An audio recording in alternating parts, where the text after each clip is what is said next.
happy to. Can both of you please say and spell your first and last name, just so I have it?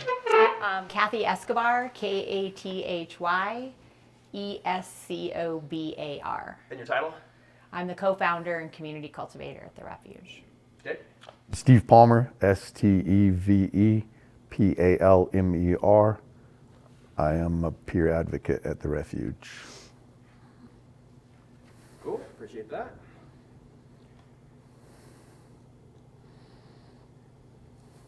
Okay, I am rolling and ready. Okay. What is your relationship with the Department of Human Services?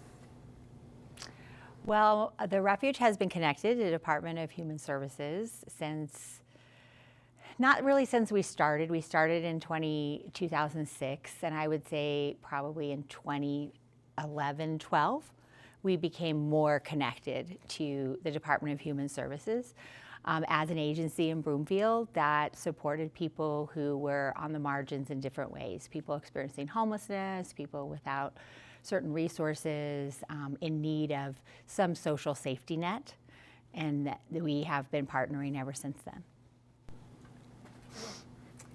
How long has your organization worked with the Broomfield? I think you just answered that. Describe the ways your clients interact with the Department of Human Services. For me, my interactions with the Department of Human Services have been both in the sphere of an advocate here, helping people connect in that direction, and also at times when I needed connection in the Department of Health and Human Services, I went to apply for resources and also to find out the status of mine or others' cases through the Department of Health and Human Services. How do you feel our organization share a common understanding of the needs of Broomfield residents and our community? Well, I mean, Broomfield's awesome.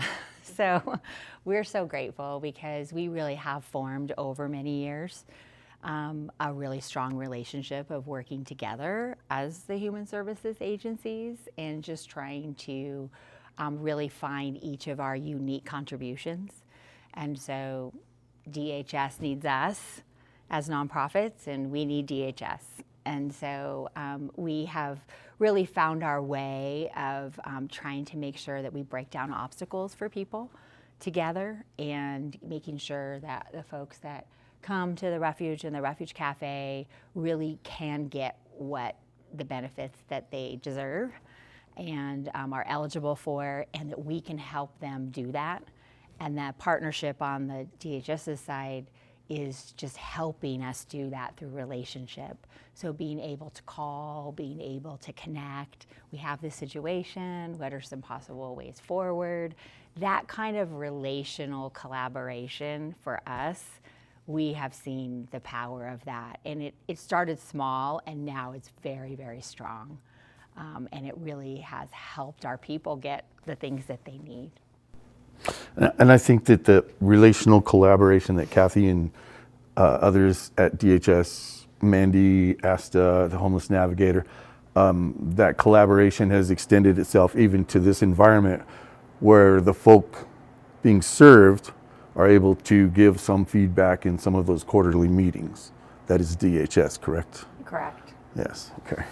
Yeah, so like DHS comes here, representatives from DHS, from the director to different levels of leadership, come and listen to people who are unhoused or recently housed and try and break down obstacles and find creative solutions. And so that part of knowing each other and respecting each other, but also recognizing our different contributions, we can do things that DHS can't, and DHS can do things that there's no way we could.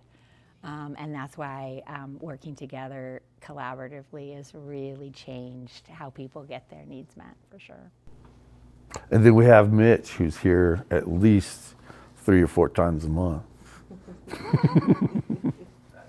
But it is the on-site. I mean, I will add that and just say that accessibility matters.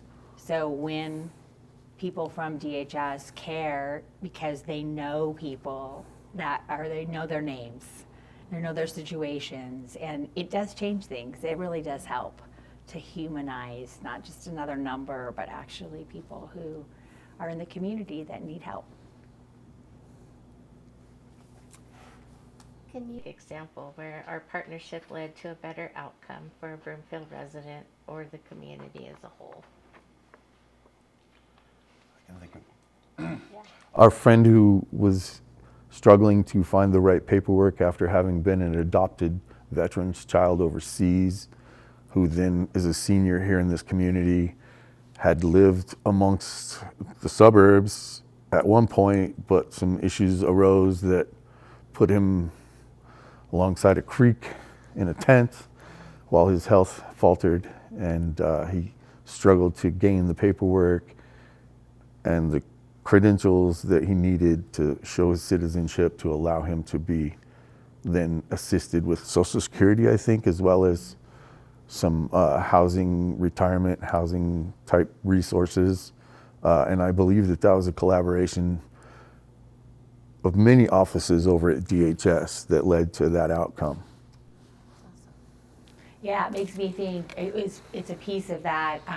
Because DHS is present in the housing space once a week at the Refuge Cafe, that connection of having a case manager here working on housing and we've seen, I think, 5 people housed who were seniors through that. And we know because we travel with them, like where they were. And then now seeing them all in apartments, all still coming to the Refuge Cafe for connection and ongoing support, but seeing all the obstacles that needed to be broken down to get to housing, and how having Sharon here on site working with them, it was the thing that got there. And she worked on this particular case. Very hard, actually. Extremely Yes. complex. A lot of work. And we're talking embassies and so many agencies that were trying to get this particular thing. But what happens when it's on site and then there's like, we're going to work on this together? Honestly, seeing 5 people housed that were all seniors living in their cars or in tents is Yes, amazing. within just a few seasons, Yeah. a very short run of time. The other thing right now, I'll just add really quick, is on food. With just food benefits, being reduced or cut off temporarily and those kinds of things, just really seeing what happens when everyone comes together with DHS's lead, and what happened to make sure that our people and other people that are part of other agencies are fed, and going to the people that are doing it and finding those channels, because we're the most connected to where those needs are. So that's a huge one right here. We're still working on it, but it's beautiful to see for sure. Yeah, it's been a few weeks and it's Been kind of crazy. it has multiplied. Lots of meetings. Yes. That's all my questions. Anything else y'all want to say? Thank you. Yeah, I just say, Broomfield DHS is pretty amazing. We feel really grateful to work alongside, and I hear that from a lot of other agencies too, that we know how special Broomfield is. Thank you, guys. All right. I'm about to cry. You guys are amazing. And it is pretty fun just seeing, because I've been here since the beginning. So 19 years. And Steve, what are you, 3? 3. Yeah. 3 now. But just a lot's happened in the last 3 years. Yes. 3 years here in this building almost. Yeah. And prior to that, in the countryside, quite a bit as well. Yeah. And just over, Yeah. I mean, there's different styles and different leadership, different things, but there is something that has happened through the Community Services Network, DHS leadership, us as nonprofits getting more collaboration and our unique parts. It's been pretty fun. We Yeah. all say this because I'm with all the leaders all the time. We're like, hey, this is our best run so far. That shared energy is coalescing. Yeah. It really is. It's just, Yeah.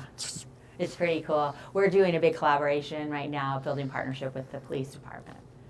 That's like big. And it's a big project. Yeah. And we're doing it. We're doing it, you know, but those are things that honestly a few chunk of years ago, like weren't even remotely on the table. So it's fun. Well, you've got all the right people in place. We have good people. We do. Okay. So. Cool. Thank you. Awesome.